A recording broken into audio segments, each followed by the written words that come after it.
Olá, sejam bem-vindos a mais um vídeo na Escola de Profecia, a mais um momento especial. De antemão desejo um bom começo de sábado, seja um momento especial de sua comunhão com Deus, com a sua família, com os amigos, com os irmãos. Como sendo sexta-feira ou abertura de sábado, nós trazemos aqui um documentário especial preparado especialmente para si, onde envolvemos-nos na história para compreender a conexão que existe entre as duas grandes religiões abraâmicas do mundo. E eis a razão por que vemos hoje tanto movimento ecumênico buscando unir o islamismo e o cristianismo na forma de catolicismo. Nós vamos procurar entender de onde é que vem o islamismo, qual é a sua conexão com o catolicismo e, no final, como ambas levarão o mundo ao cumprimento das profecias bíblicas. Está você preparado para esta jornada maravilhosa? Não se trata aqui de especulação ou algum tipo de invenção humana, são dados históricos que você pode mesmo comprovar. Queridos, este estudo, este documentário vai ser longo, nós iremos dividi-lo em duas partes. Hoje nós teremos a primeira parte, amanhã voltaremos para a segunda parte do documentário. Eu espero que seja bom para si, eu espero que você compartilhe, pois nós acreditamos ser importante para o momento em que nós vivemos. Deixando o seu like, você permite que este vídeo seja levado às pessoas que mais dele precisam. Então eu conto com a sua ajuda, conto então com o seu apoio. Vamos orar para darmos início então com o nosso documentário. Santo és tu, ó Pai, que habitas nos céus, digno de todo louvor, toda autoridade e toda glória. Aqui estamos, Senhor, diante de Ti, nestas preciosas horas do sábado. Queremos convidar a Tua presença, faça-se sentir no meio de nós, capacitando-nos a compreender a Tua verdade para este tempo.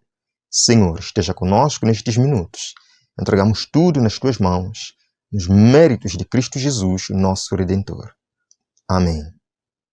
Fique então com este documentário profético. O ano é 1999. O Papa João Paulo II inclina-se suavemente e pressiona os lábios no Alcorão, o livro sagrado do Islão. As câmaras piscam. O mundo segura a respiração. Um gesto de paz ou um sinal para os de dentro?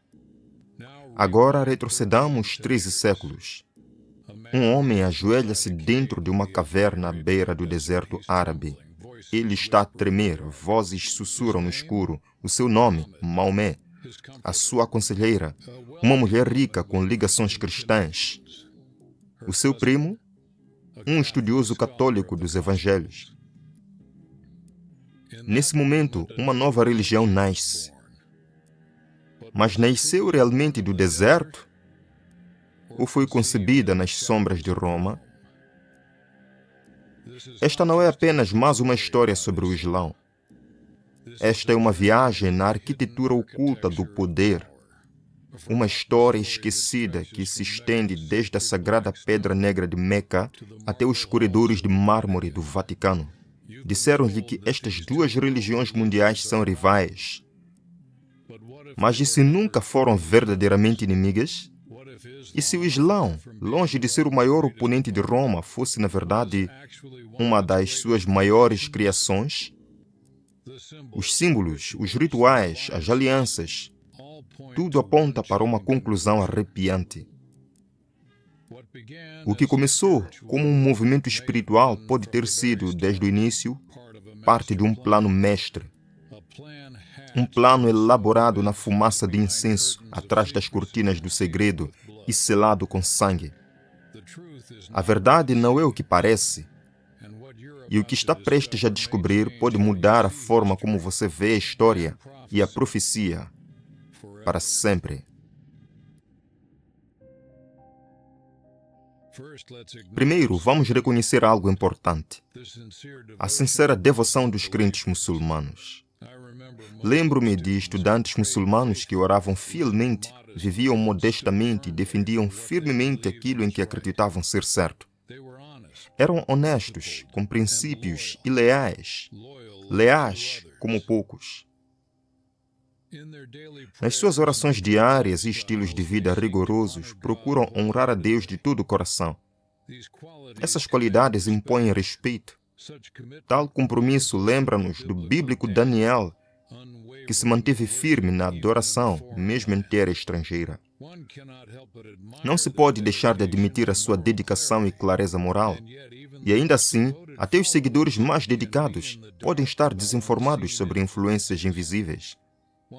Pode-se perguntar, é possível ser completamente sincero, mas sinceramente errado? O amor e o zelo destes crentes tornam a história oculta ainda mais trágica e ainda mais urgente de revelar.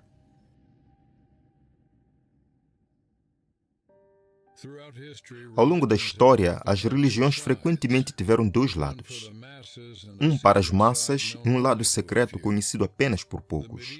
Os cavaleiros templários medievais, por exemplo, pareciam como monges católicos devotos, mas internamente muitos se entregavam a rituais ocultos de luciferianismo. Eles apresentavam um rosto ao mundo e outro ao seu círculo íntimo. Poderia algo semelhante estar a acontecer dentro do Islão? Poderia haver um círculo íntimo a guiar o Islão nos bastidores, assim como havia no catolicismo medieval? Parece o enredo de um romance, mas pense nisso. Tanto o catolicismo quanto o Islã têm ordens elitistas misteriosas e segredos históricos. A própria Bíblia ensina uma força oculta por trás dos reinos terrenais, um poder bestial centrado em Roma. A profecia identifica Roma como assento de uma grande ilusão e controle nos últimos dias. O Islão, à superfície, não surgiu de Roma de todo. Ou surgiu? E se uma mão romana tem guiado o curso do Islão a partir das sombras, desde o início? O cenário está montado. Vamos voltar às páginas do tempo e ver como esta saga começou.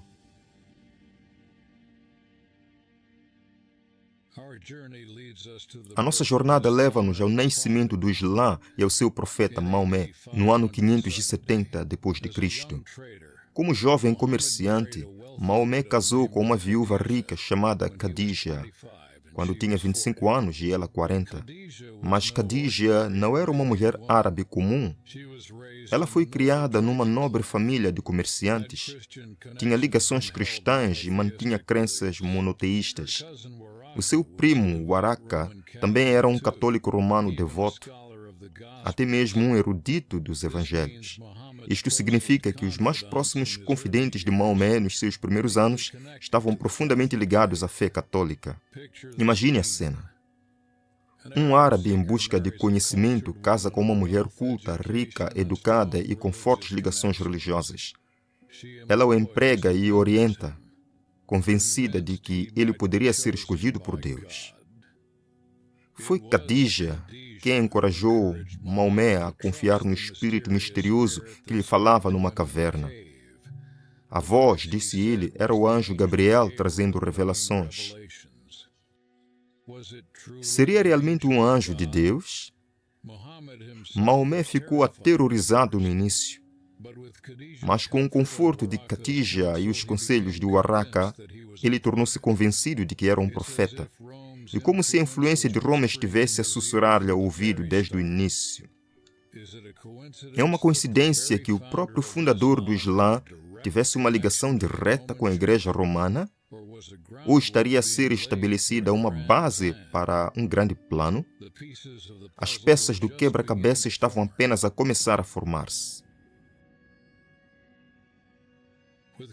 Com o apoio de Khadija, Maomé começou rapidamente a pregar uma nova fé, o Islão. Ele ensinou que há um só Deus, Alá, e que todos os ídolos devem ser destruídos. Sua mensagem desafiou o paganismo da Arábia. Enfrentando a oposição, Maomé fugiu de Meca para Medina em 622. a Hijra, o ano 1 do calendário islâmico. Lá ele reuniu seguidores, ganhou força e, eventualmente, marchou de volta para conquistar Meca em 630. Em apenas 20 anos, este comerciante outrora obscuro tornou-se o líder de um movimento religioso revolucionário. Quando morreu em 632, a maior parte da Arábia já se curvava ao Islão. O livro sagrado do Islão, o Alcorão, foi compilado logo depois, por volta de 650, a partir das revelações recitadas de Maomé. Os muçulmanos acreditam que o Alcorão foi ditado palavra por Deus, diretamente do céu. Tal afirmação torna as novas escrituras inquestionáveis e imutáveis. Mas é preciso se perguntar se as influências católicas que estavam presentes na casa de Maomé poderiam ter ajudado a moldar aquelas primeiras revelações. A história registra que Maomé tinha escribas para transcrever as suas visões, e um deles poderia ter sido o Waraka, ou alguém sob orientação católica. É um pensamento inquietante. No meio de um zelo genuíno, poderiam elementos de outra agenda ter infiltrado as fundações do Islão? À medida que o Islão estendia as suas asas sobre as areias do deserto, estava a ser preparado o cenário para uma conexão ainda mais profunda com o legado de Roma. Olhe de perto para o símbolo do Islão, uma lua crescente a abraçar uma única estrela.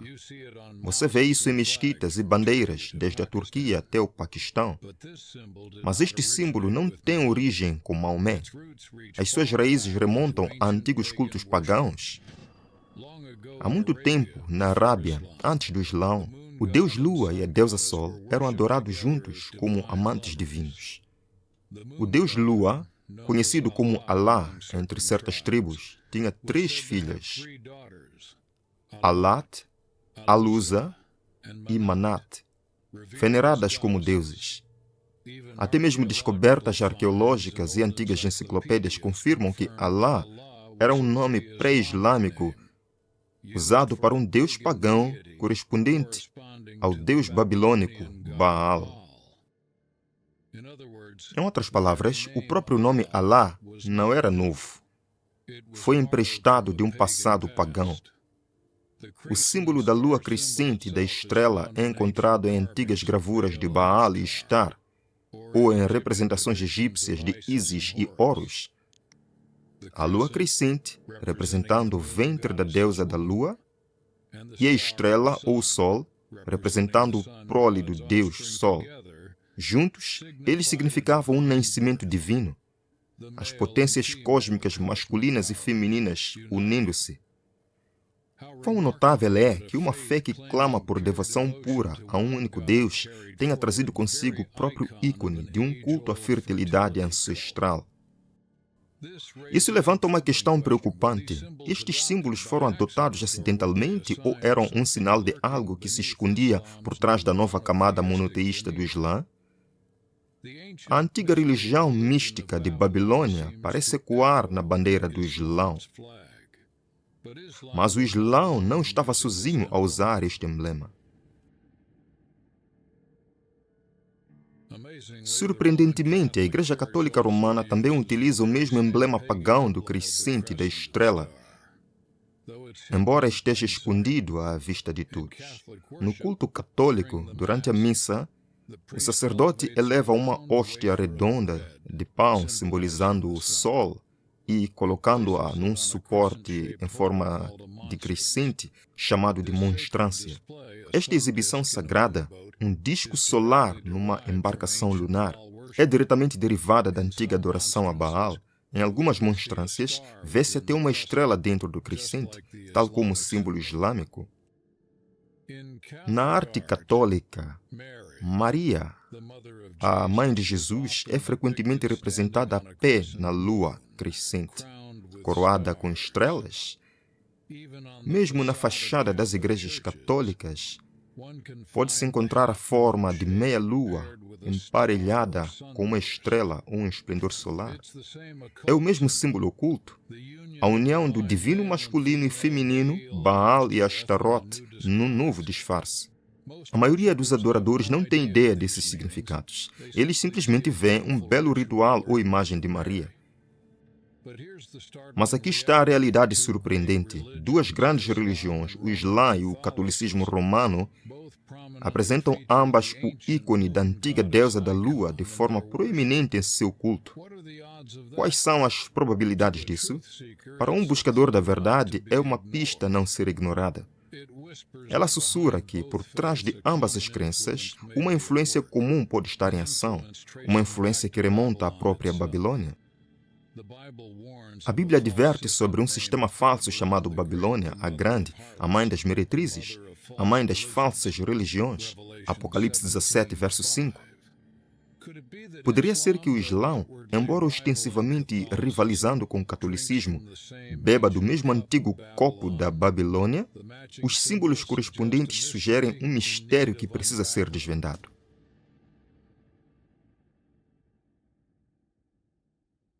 Se o catolicismo e o islamismo compartilham símbolos secretos, poderemos encontrar sinais islâmicos em ambientes católicos? Incrivelmente, sim. Na cidade de Nova Orleans, uma capela católica chamada Nossa Senhora de Guadalupe contém uma janela peculiar. Bem acima do altar, em vitral, brilha o emblema do islamismo: a lua crescente e a estrela. Para disfarçá-lo, uma legenda afirma que é apenas o logotipo do departamento de polícia da cidade. Mas por que um santuário católico exibiria um emblema islâmico? Dentro da capela, os fiéis se ajoelhavam diante de imagens de Maria, orando com contas de rosário. E assim, de seu santuário, a estrela e a lua crescente islâmicas projetavam um brilho suave sobre a cena. Era como se uma mensagem tivesse sido escondida à vista de todos. Que estes dois sistemas estão alinhados de formas que poucos suspeitam. Em outros lugares, as igrejas católicas incorporam discretamente a forma de crescente na arquitetura e na arte. Até mesmo os próprios pátios e salões do Vaticano contêm obeliscos, cúpulas com raios de sol e símbolos do zodíaco, ecos da mesma adoração à natureza que inspirou o crescente e a estrela. Coincidência? Ou um sinal silencioso de que os poderes por detrás do catolicismo e do islamismo estão a trabalhar juntos? Alguns podem rir da ideia, mas as evidências continuam a surgir. Quando se roda o símbolo do crescente e estrela islâmico de uma certa forma, ele até forma o contorno da cabeça de uma cabra, um símbolo oculto conhecido de Satanás. E, incrivelmente, esse motivo da cabra, o bode de Mendes, apareceu também em algumas artes associadas ao catolicismo. É o suficiente para fazer o seu coração tremer. Duas grandes religiões, aparentemente opostas, mas que partilham sinais que apontam para a mesma fonte obscura. Os fiéis de ambos os lados permanecem em grande parte inconscientes, enquanto uma grande ilusão se desenrola acima deles. Para entender esta estranha aliança, devemos voltar antes do Islã, de volta aos primeiros séculos depois de Cristo. À medida que o cristianismo se espalhava na sua forma pura pelo Médio Oriente, Norte de África e Ásia, as forças do paganismo não desapareceram simplesmente. O conhecimento oculto da Babilônia e do Egito encontrou refúgio em novos lugares. A história diz-nos que a cidade de Alexandria, no Egito, se tornou um centro de saber secreto. Lá, estudiosos como Orígenes e bispos gnósticos brincavam com a ideia de misturar conceitos cristãos com filosofia pagã. Ao mesmo tempo, em Roma, alguns dentro da igreja mantinham-se apegados aos antigos deuses romanos nos bastidores, mesmo enquanto exteriormente cristianizavam o império. Naqueles primeiros séculos, Roma e Alexandria eram como reservatórios gêmeos a conter a religião mistérica da antiga Babilônia, mantendo suas brasas vivas. Quando o Império Romano supostamente se converteu ao cristianismo, muitas crenças pagãs simplesmente vestiram-se com trajes cristãos. O povo comum foi ensinado uma forma de cristianismo, mas os iniciados, os insiders, cultivaram tradições ocultas em silêncio.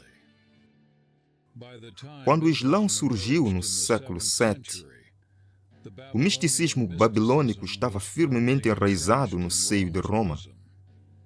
A profecia da Bíblia, em 2 Tessalonicenses 2, verso 7, avisava que o mistério da iniquidade, que é um poder secreto de ilegalidade, já estava a trabalhar, mesmo nos dias de Paulo, preparando-se para uma grande apostasia. Aquela mão oculta de Satanás trabalhou através da Igreja de Roma à medida que ganhava poder político. Assim, quando o Islão surgiu, estava séculos atrás da Igreja Romana em idade. Essencialmente um irmão mais novo no reino espiritual. Como uma mãe mais velha, Roma já detinha os segredos da escuridão da Babilônia. A questão é, o que ela fez com eles? A Igreja de Roma passou algum do seu conhecimento obscuro ao Islão? Ajudou a moldar esta nova fé como mais um braço da sua influência? A trilha de pistas sugere que sim. Assim como uma mãe poderia enviar a sua filha em uma missão, a Igreja Romana pode ter colocado o Islão num curso para servir um plano maior. Vamos explorar qual poderia ter sido esse plano.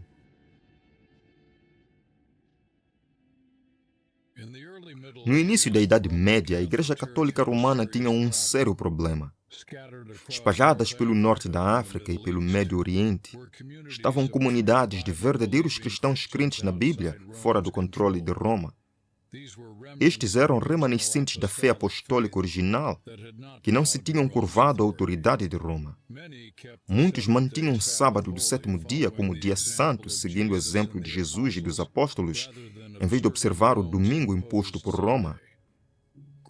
Grupos como os cristãos copta, os nestorianos, a Igreja Céltica, entre outros, tinham doutrinas que Roma chamava de heresia, mas que eram mais próximas do Evangelho puro. Como poderia Roma estender o seu controle sobre estes vibrantes cristãos independentes? A perseguição aberta por parte de Roma era difícil em terras que não dominava. Mas e se outra força pudesse fazer o trabalho? É especulado, e não sem razão, que os poderosos católicos conceberam um plano diabólico. Usar o Islão como uma arma para eliminar os verdadeiros crentes. Pense nisso. Uma nova religião fervorosa, acreditando que está a lutar contra os infiéis, poderia varrer essas religiões e submetê-las pela força. A ideia não é descabida. Na verdade, um ex-padre jesuíta chamado Alberto Rivera, mais tarde afirmou que, antes do Islão surgir, agentes católicos já estavam a trabalhar para preparar o caminho. Ele disse que o Vaticano ajudou a iniciar o Islã propositadamente para criar um exército de árabes que capturaria Jerusalém para a Igreja e destruiria os crentes na Bíblia que se opusessem às doutrinas romanas. Embora tais alegações sejam difíceis de provar de forma definitiva, pense no resultado. Exatamente como se estivesse a cumprir uma missão, o Islão explodiu na Arábia no século VII e devastou os velhos bastiões do verdadeiro cristianismo. Nessas primeiras conquistas islâmicas, incontáveis cristãos que guardavam o sábado e liam a Bíblia no Egito, Síria, Pérsia e além, foram mortos, ou obrigados a esconder-se, ou forçados a submeter-se ao Islão ou a fugir. Igrejas que existiram durante séculos foram eliminadas quase de noite para o dia. Coincidência? Ou a mão invisível de Roma a usar uma nova espada para destruir os seus inimigos? Apocalipse 17:5 chama Roma de mãe das abominações. Poderia uma dessas abominações ser uma força habilidosamente guiada que aparenta não ter relação com Roma, mas que faz a sua vontade? Só Deus conhece todos os detalhes, mas os frutos da história falam por si. Através do Islão, os verdadeiros seguidores de Cristo nessas regiões foram de fato esmagados em grande parte. No primeiro século após Maomé, o Islão espalhou-se como um incêndio. Por volta de 550 d.C., os exércitos muçulmanos tinham conquistado toda a Arábia, o Médio Oriente, a Pérsia, o norte da África e até avançado para a Espanha e a Europa. Grande parte do que tinha sido o mundo cristão dos primeiros séculos estava agora sob a bandeira da lua crescente. No norte da África, as vibrantes igrejas fundadas nos tempos apostólicos foram obliteradas. Na Espanha, o reino visigodo, que tinha uma forma de cristianismo independente de Roma, foi invadido. Os visigodos e os vândalos, antes deles, mantinham uma fé mais simples, mais alinhada com as escrituras e até a observância do sábado. Agora, foram varridos pela espada do Islão. O tempo é notável. Essas tribos tinham sido um espinho no lado de Roma. Os vândalos eram literalmente arianos que se opunham a certas doutrinas católicas e o Islão convenientemente os removeu da cena. Os guerreiros muçulmanos acreditavam que estavam a lutar por Deus, espalhando a única verdadeira religião. Mal sabiam eles que também poderiam estar a servir os interesses políticos de Roma. Sob a bandeira do Jihad, conseguiram o que os cruzados papais só podiam sonhar: a erradicação de grupos cristãos dissidentes através de vastos territórios. Foi este o plano de Roma desde o início? Quando pondero sobre a história, consigo quase ver um marionetista invisível a puxar os cordéis de guerra, usando um grupo para punir outro. A Bíblia diz em Provérbios 16:4 que o Senhor pode até usar os ímpios para o dia da destruição, e de fato parece que Deus permitiu a ascensão do Islão como um flagelo contra a apostasia e para testar o seu povo. Mas por trás do pano, outro poder, o próprio Satanás, estava a orquestrar a destruição, esperando apagar a luz do Evangelho. Até o ano 800 d.C., o Islã já tinha cumprido a sua missão. O Médio Oriente e o norte de África estavam maioritariamente despidos de uma cristandade vibrante. Os verdadeiros adoradores tinham sido ou martirizados ou fugido para as montanhas e lugares remotos. Entretanto, o papado tornava-se forte na Europa, sem concorrência nessas regiões. Se é que havia uma aliança iníqua, tinha sido brilhantemente bem-sucedida. E ainda assim, como em todos esses complôs, alianças de conveniência podem transformar-se em rivalidades amargas.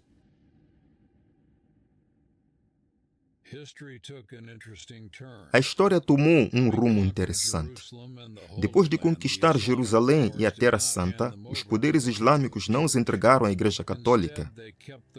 Em vez disso, mantiveram esses territórios e construíram os seus próprios santuários brilhantes, como a cúpula da rocha em Jerusalém, exatamente no local que muitos cristãos consideravam sagrado.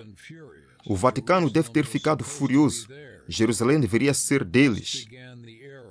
Assim começou a Era das Cruzadas. Desde o final do século XI, onda após onda de cavaleiros europeus marcharam sob a cruz para recuperar a Terra Santa dos infiéis. Que hecatombe e tragédia se seguiram.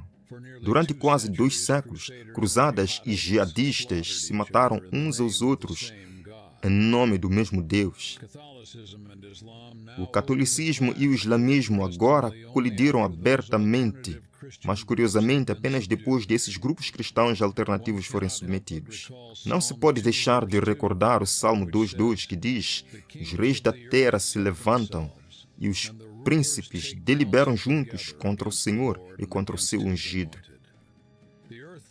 Os poderes terrenos se enfureciam uns contra os outros, mas por detrás disso, a verdadeira guerra era contra a verdade de Deus. Na Espanha, após séculos de domínio muçulmano, os católicos acabaram por reagir. Em 1492, o último reino islâmico na Espanha caiu. o Islão retrocedeu da Espanha Ocidental e a Igreja Papal regozijou-se. Os hereges tinham partido e agora os muçulmanos também tinham desaparecido. Cada lado alternou como o flagelo do outro, mas quem se beneficiou no final? O povo comum sofreu, os judeus foram perseguidos por ambos, e a verdadeira fé bíblica foi quase extinta nessas regiões. Do ponto de vista de Roma, os seus dois maiores rivais, cristãos bíblicos e o Império Islâmico, enfraqueciam mutuamente até a exaustão. No século XVI, o papado reinava supremo no Ocidente e os turcos otomanos, a principal potência islâmica, dominavam o Oriente com um amortecedor natural entre eles. É como se o mundo estivesse devidamente dividido em duas esferas de influência. No entanto, em segundo plano, estavam realmente separados ou existiam laços clandestinos que os mantinham estranhamente sincronizados? Há evidências de que, mesmo enquanto lutavam abertamente, uma coordenação secreta persistia, garantindo que ambos os lados serviam no final um esquema maior. Para descobrir isso, devemos olhar para os reinos sombrios de sociedades secretas e ordens que transcenderam rótulos religiosos.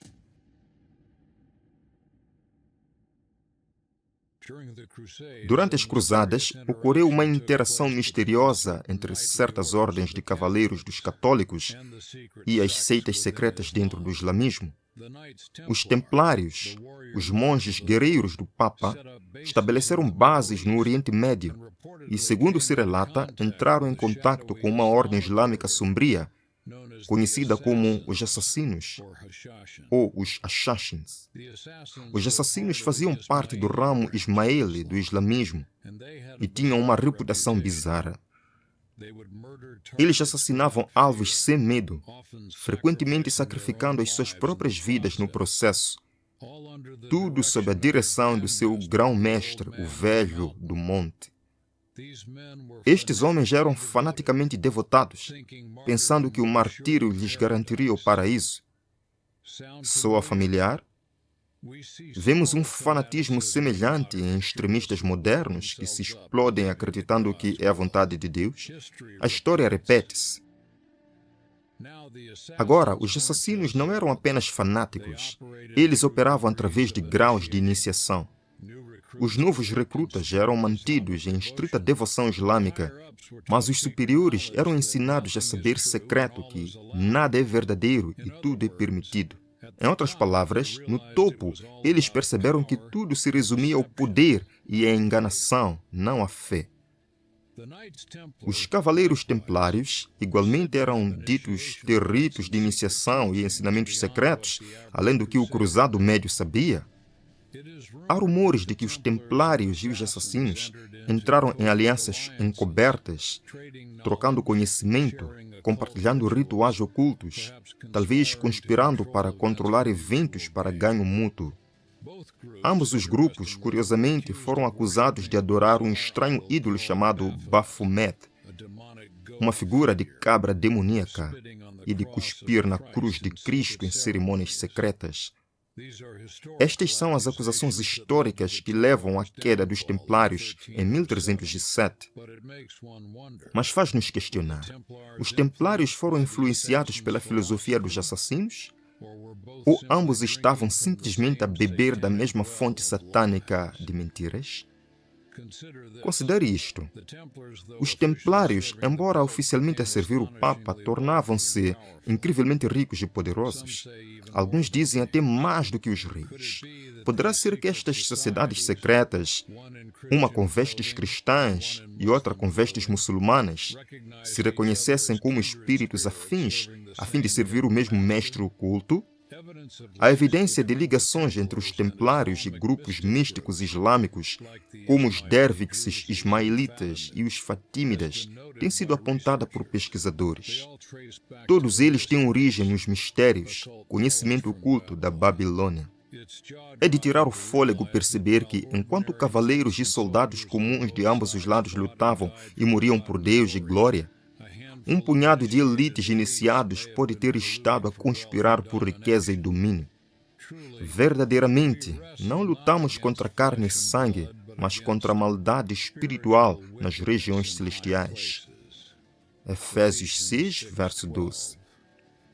Satanás estava a jogar um jogo duplo, estabelecendo sociedades secretas tanto dentro do cristianismo como do Islã, forjando-os juntos no topo, enquanto pareciam colidir na base.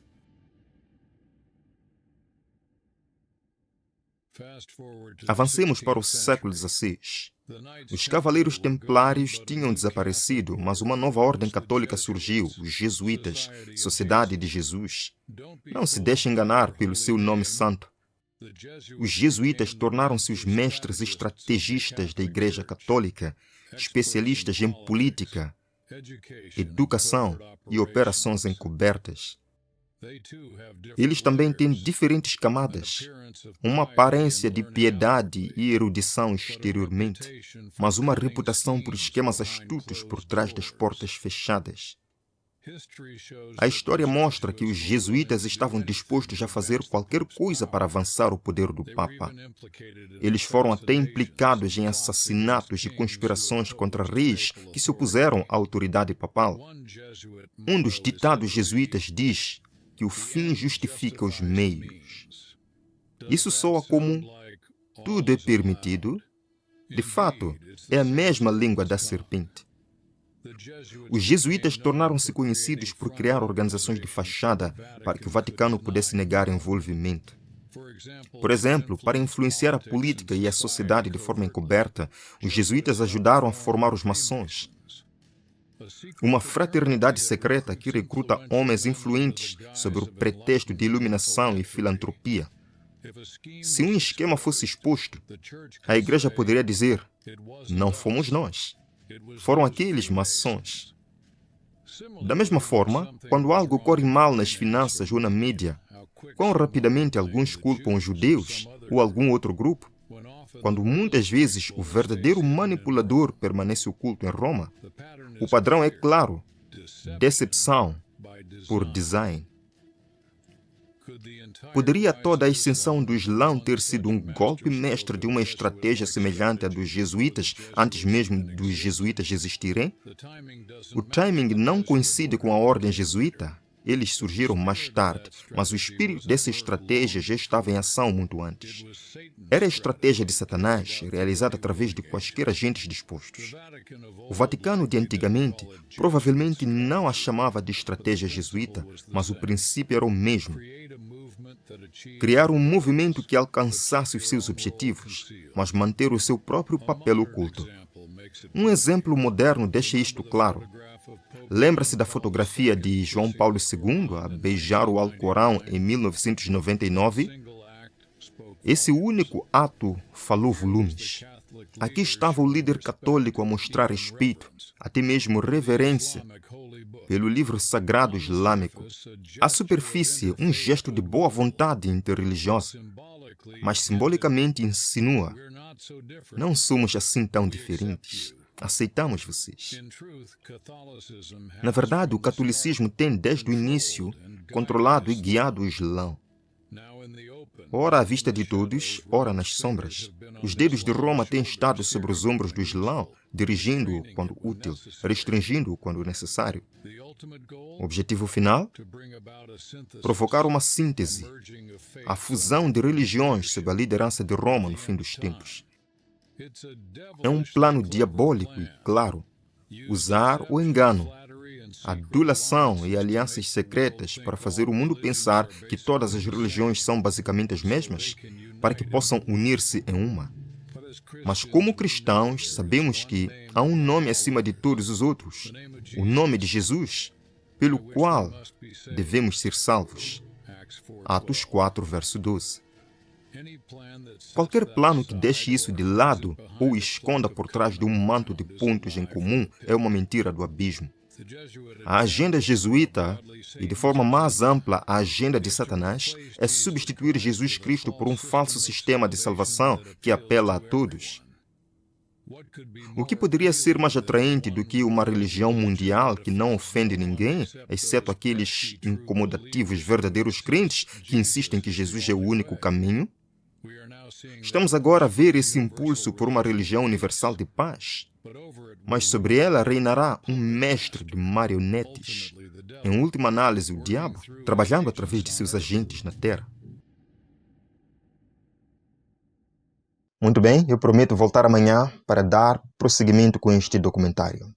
Realmente vivemos nos momentos proféticos em que a mensagem deve soar por todos os cantos. E eu conto com seu apoio, ajudando este vídeo a chegar aos lugares certos. Como Escola de Profecia, estamos preparando ainda mais documentários, mais estudos proféticos, para que o mundo desperte e se prepare para a volta de Jesus. Vamos encerrar o nosso estudo com uma oração. Obrigado, Senhor, por ter estado conosco e sentimos Sua presença em cada verdade que aqui aprendemos. Continue, Senhor, impressionando o nosso coração com estas verdades. E nos traga amanhã, Senhor, para mais um momento especial. Em nome de Jesus. Amém. Amém. Deus abençoe a todos. Nos veremos em breve.